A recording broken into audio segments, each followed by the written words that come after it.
এক দেড় মাস থেকে যদি জল যদি না পাই 2 কোটি টাকার পিএইচি বানাই আমরা লাভ কিতে হবে এই জায়গা দিয়ে লোক কে বলতো কাশীপুর দ্বিতীয় খণ্ড এলাকায় তীব্র জল সংকট। বৃহত্তর বেঙ্গলি কলোনির মানুষ বিশুদ্ধ পানীয় জল থেকে বঞ্চিত।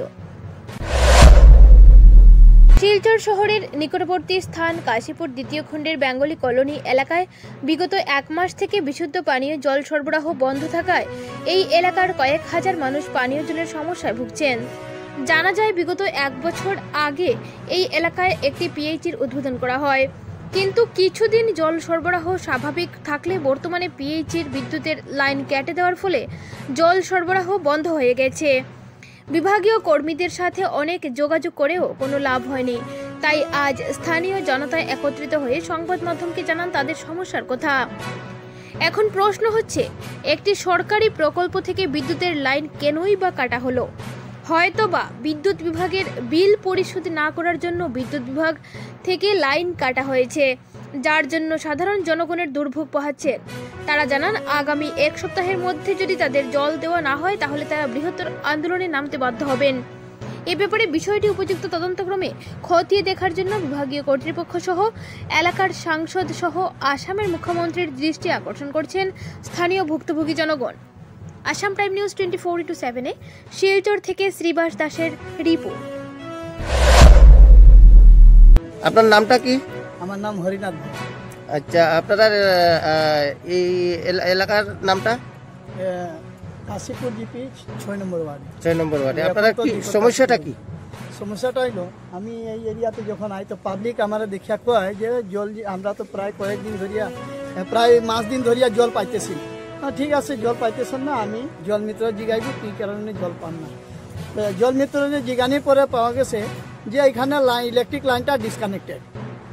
তখন তাই আমার জিগাইছে যে এটা কী করা। তখন আমি তাই লইয়া সিওর কাছে গেছি, চিফ এক্সিকিউটিভ অফিসারের কাছে গেছি, গিয়া কইলাম যে এখানে লাইনটা ডিসকানেক্টেড। আমি জানতে পারছি যে এই ইলেকট্রিক্যাল লাইন যেটা বিলটা এটা আপনারা ছাড়ুন। তখন আপনার অ্যাকাউন্টেন্টে কইলা যে 2 দিনের ভিতরে আমরা এটা আপনার বিল ক্লিয়ার করে দিব, আপনারা জল কাল পরশু থেকে পাওয়া শুরু হবে। আজকে 8-9 দিন হয়ে গেছে। এখন আজকালকের ভিতরে দেখা যায় যে পিএইচই ডিপার্টমেন্ট থাকি আর জল মিত্রর পক্ষ থেকে 2টা চিঠি দেওয়া হয়েছে, কিন্তু এটা দেওয়ার তো কোনো রেসপন্স আগেই পাইলাম না। এখনও আমরা পাইমু কইয়া কোনো আশা নেই। আর পাবলিক যে হারে দেখি উত্তেজিত আছে, তারা হয়তো বিপরীত কোনো স্টেপ নিতে পারে, কারণ এই সময় পুরা জলের ক্রাইসিস আর কি। এখন তারা আধা কিলোমিটার পর্যন্ত তারা জল আনা যায়, আর এই সময়ে জলটা যদি এই ইলেকট্রিক বিল কনজামশনের কারণে যদি তারা যদি জল পায় না, তো এটা খুব মানে খারাপ বিষয়। এই বিষয়টা তো ভালো না, যেহেতু এটা পাবলিকের আন্ডারেও না, এটা এখন পর্যন্ত ডিপার্টমেন্ট রাখছে আর কি।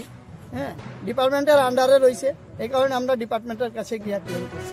এখন পাবলিক যখন চাইতেছে তো আমি ডিপার্টমেন্টের কাছে রিকোয়েস্ট করতেছি যে অতি সত্বর যদি এই ক্রাইসিস সময়ে জল ক্রাইসিস সময়ে যদি জলের ইয়েটা না দেয়, তখন পাবলিক এই এরিয়ার জনগণ মানে